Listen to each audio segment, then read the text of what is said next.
Well, hello. Frank Lloyd Bear and I are back to read you a couple more chapters from The Joyful Bear.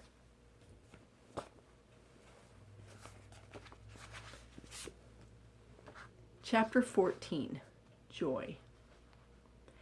Frankie has spent a lot of time traveling with me on the road.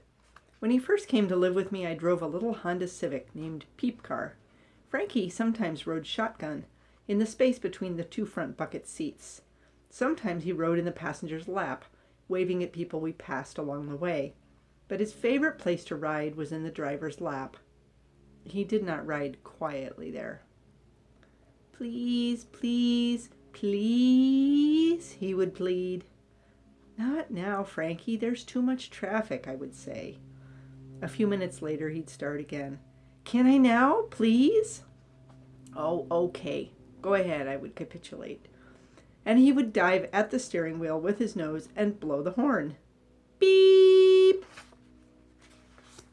It made him laugh, and it made me and my husband laugh too. How could something so simple as blowing the horn bring so much pure joy? "Uh-oh," says Frankie. "I know what you're going to write about now." One day Frankie asked if he could blow the horn, and something strange happened. When he put his nose against the steering wheel, the horn made noise as expected, but as he held the button down, it started to go quiet. It was as if it ran out of air, and the sound dwindled down to nothing. Frankie sat back and looked at me in puzzlement. What happened? When I pressed the horn button, the car was silent. No noise came out. "I'm sorry," said Frankie contritely. "I didn't know I could use it all up." We assured him that it was not his fault, but the horn didn't work after that. We continued to drive the car for years without a horn, and from then on we let Frankie blow the silent horn as much as he wanted. It wasn't as much fun as the loud horn, but he still got a kick out of it. Then one day we were sitting in our car in a parking lot and had just said goodbye to some friends. Frankie jumped up to blow the broken horn at them, but when he did, something strange happened. "It worked," says Frankie. "It went beep." After years of not working, the horn suddenly decided to start working again. Our friends, who were standing directly in front of the hood, jumped several feet at the unexpected loud noise and then glared at us. They couldn't figure out why my husband and I were laughing so hard and hugging each other in the front seat of the car. They couldn't see the white bear squished between us, laughing at the private joke the three of us shared.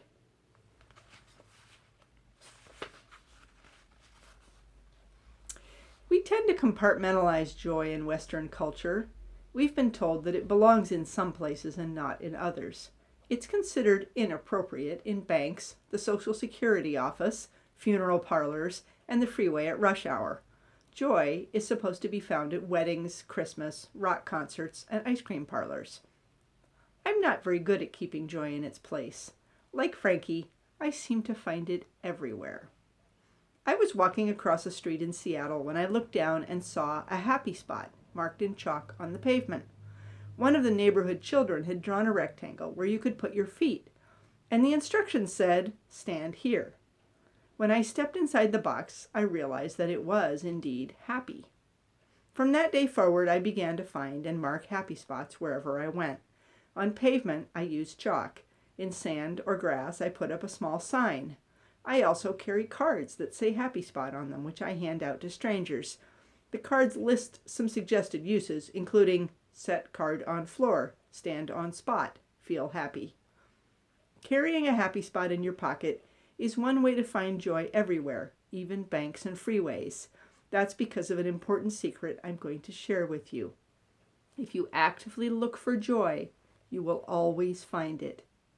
You create it with your intention. Every hour of the day and night is an unspeakably perfect miracle. Walt Whitman.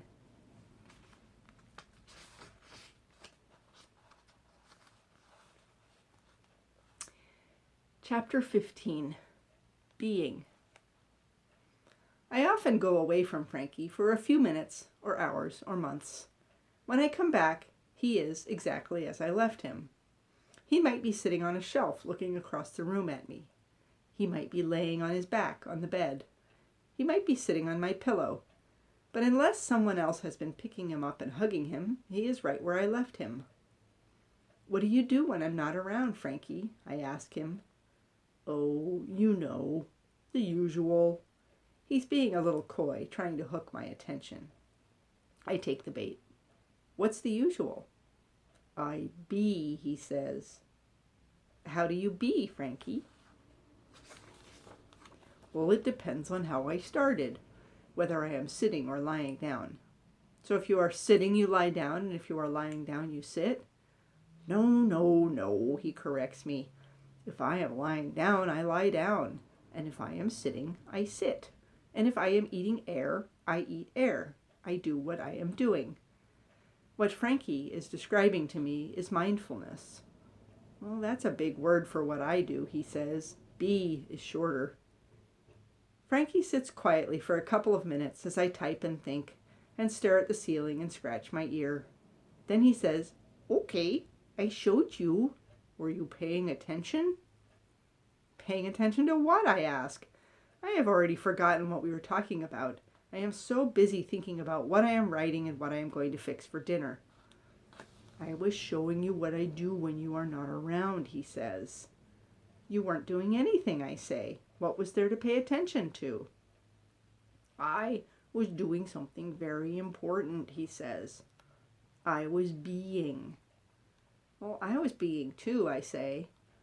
"Yes," he says patiently, "but you were not being in the moment. You were being in your head, thinking about other places and other times. If you want to understand your bear, you have to just be." I close the laptop and look at my bear. I suspect this is the real reason he wants to be called a big bear instead of a little bear. He has great wisdom to impart to me. "Now you try it," he says. Be.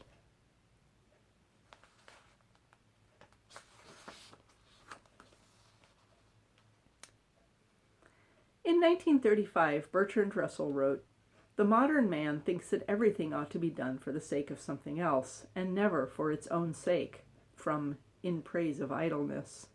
Never was this more true than today. Fortunately, today we also have a worldwide mindfulness movement.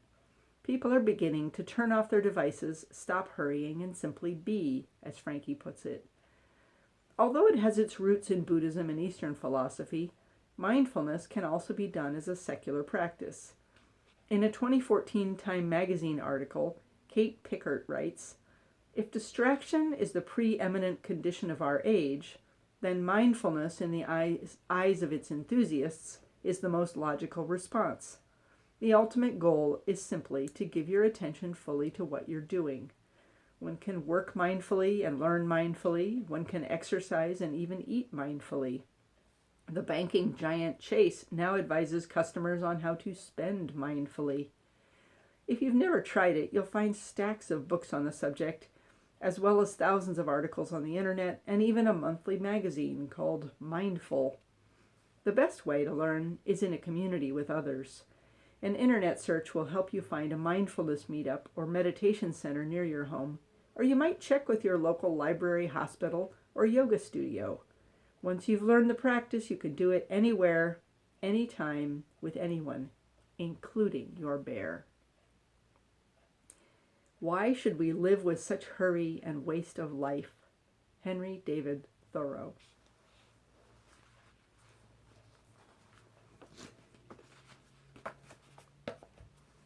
Thank you for joining us. Frankie and I are going to go be now. See you tomorrow.